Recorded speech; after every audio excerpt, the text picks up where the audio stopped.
취임이 얼마 남지 않은 황희문화체육관광부 장관이 오늘 긴급 브리핑을 통해 대중문화예술인의 병역 특례를 거용하는 이른바 BTS법의 조속한 국회 통과를 촉구하면서 방탄소년단의 병역 특례 논란에 다시 불이 붙었습니다.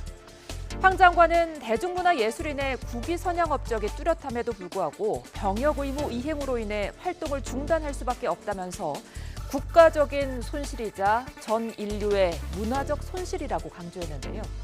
최근 공정에 민감한 청년층을 의식한 듯 20대 청년들에게 호소드린다고도 덧붙였습니다. 들어보시죠.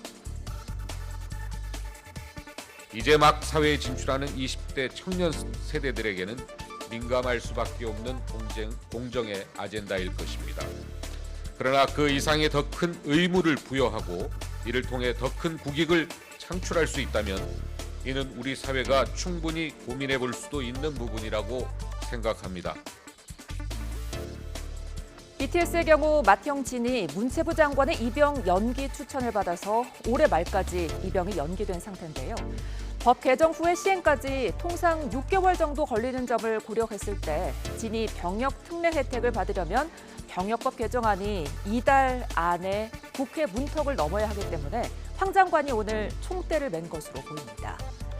현재 병역법의 예술체육요원의 대체복무제도는 국위선양과 문화창달에 기여한 예술, 체육 특기자에 한해 대체복무를 할 수 있게 했지만 대중예술인은 포함되어 있지 않습니다. 때문에 여기에 대중예술인도 포함시키자는 병역법 개정안이 지난해 3건 발의돼서 현재 국회에 계류돼 있는데요.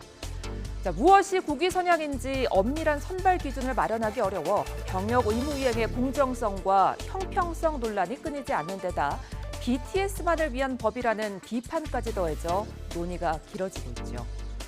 여러 논란 속에 병역 특례제도 자체가 시대에 맞지 않는다며 아예 폐지해야 한다는 주장도 정치권에서 나옵니다.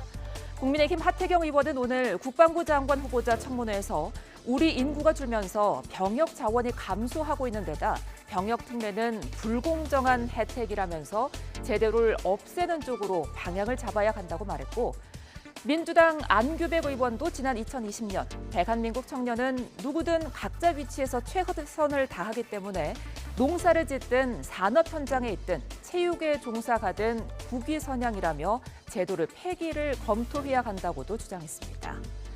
논란과 파장이 큰 만큼 국민적 합의도 중요한데요. 한국갤럽이 지난달 5일에서 7일 전국 만 18세 이상 1,004명을 상대로 대중예술인 병역 특례관에 물은 결과 포함해야 한다는 응답이 59%, 포함해선 안 된다는 응답이 33%였습니다.